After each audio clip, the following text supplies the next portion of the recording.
Hello. Hi again. It's How us are again. you? Yes. So welcome to another video. Yep. Another collaboration between Parent Tips KE Yes, and Papa and Bear. Papa Bear. I really like that name. You do? I think it's cool. I should do a video about how that name came about. Yeah, you should. There's actually a story. It's a really cool It's a name. really nice story as well. So welcome, guys. Yeah, Yeah. What awesome. are we talking about today? So today we want to talk about how we protect our children. We love our kids. We do. We're parents, so we love them. But do we do enough to protect them and not overexpose them? Do you mean like physical protection? That's part of it, yes. Yeah. But it's more than just that. How do we protect them spiritually? Yeah. Do we make sure that they're not exposed even socially? Do we expose them to ridicule? Yeah. Do we expose them to content out there that's harmful to them emotionally? Yeah. And things like that. So protection is really a broader discussion than just the physical protection. I think when you talk about that, I think a lot about the things I've said about my children to people. Yeah. Sometimes it's easy to say things out of frustration, like this child is just not interested in going to school. Yes. Or this child is very rude nowadays. And sometimes it seems okay to vent about your child, but there's a perception you're drawing about your children in people's minds. Yes. And if God forbid your child ever heard you saying those things to someone about them, then it would really affect their self-esteem. Oh, it does. It does. And it also affects how these people you're talking to see your children, how they look at them. Because now the next time you go somewhere and you meet with someone in the shopping mall, they're like, oh, this is the one who you told us who... Yeah, and the kids probably wouldn't see it. They probably wouldn't experience it. But it creates an impression in the minds of the people who are hearing these stories, which is quite negative and it's not helpful. Yeah. It even goes to like social media. Oh, yeah. What kind of posts do we put up about our kids? Are they uplifting? Are they interesting? I know we tell funny stories because kids are funny. They're hilarious. They say all sorts of crazy things. True. Yeah, and they make us laugh. Yeah. But there are times when we say things about our children which are really not helpful or edifying. And we have to remember that as much as they are young and they're not exposed to Facebook, one day they're going to see those posts, they're going to see those photos, they're going to see what you're talking to the world about them. Yeah. So it's very important for our children to feel that I have weaknesses, I'm not perfect, but mom does not expose me. And it's even easier to expose our kids to relatives. Yeah. To your mom, to your dad. And the kids begin feeling like they're a nuisance. Yeah. That's true. Everybody knows they're naughty. Everyone knows their issues. Yes. Yeah. And you don't really need to know that. I mean, how would you feel if your issues are being exposed to everybody out there in the world? Those are the kind of things that bring out conflicts in marriages. True. So we shouldn't do the same with our children. Because the truth is the internet never forgets. Yeah. These things will come up. Yeah. 5 years from now, 10 years from now, that child will see what you said about them. And I think I've remembered something I talked about with someone yesterday, that we need to learn to call up our children, and not always call them out. Don't always point out their mistakes and tell them, can you do this better? Can you do this better? Learn to call them up and say things like, you can do better than that. Yes.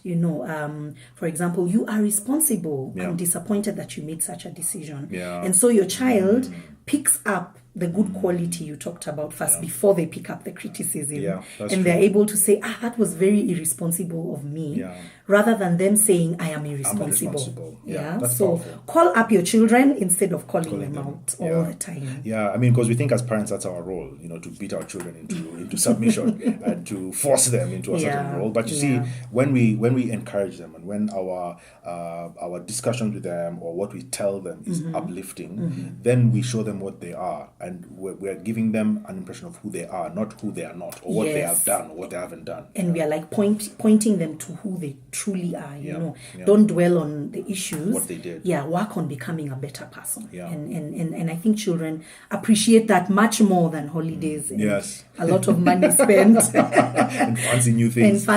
Yeah. They'll appreciate that at the long run. When they're adults, they will not forget that about you. Yeah. And that's the whole dynamic around protection. I mean, we often think of protection in a very sort of physical sense. Do we live in a safe estate? Exactly. Is our thugs going to come through the window? Yeah. That's the mindset we have around protection. But protection is much wider than that. It's about how are we keeping our children safe from predators out there online. Nowadays, online, there are all sorts of crazy people out there. What kind of games are your kids playing online? Are we allowing them to play games where they can interact? You've heard about this dynamic that's happening with these videos. Yes, the YouTube videos, the people listening in bad messages. messages to children. Yeah, and that's all part of protection. Are you letting your kids do whatever they want and be exposed to whatever is out there? I think personally, what I would give an example is whenever I download YouTube videos on my phone, I never allow my kids to watch YouTube videos live on the internet.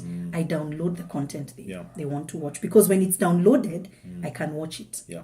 And I can control what they're watching. Yeah. But sometimes when you just give them the phone and the internet is on, YouTube is always suggesting, can you watch this? Can you watch that? Next video. And you don't know what they're watching. Yeah. So it's important that you, as boring as it may sound to watch Peppa Pig, it's important to watch Peppa Pig. Because things ring in my head. Yeah, and Baby Shark. It's important to watch the movies that you expose your children to before they watch them, because there's a lot of subliminal messages being put up on kids' entertainment. Out there. So there's a whole, there's a whole world of content around how we protect our kids on the online, on the internet, and all that stuff. We can do a series of videos on that. Yeah. But the point is really at a very deep level, how do we protect our children? How do we ensure that their honor and their integrity is upheld? And their dignity. Think about the things that you say about your kids. Would you say that about your spouse, or about your dad, or about your mom, about yourself, somebody else, or about yourself? Yet we're happy to say those things about our kids because it's a funny story. It will crack everybody up. Yet we're really just dishonoring them. True. We're treating them badly. We're exposing them. And we should really stop doing that. We need to be more protective of our children.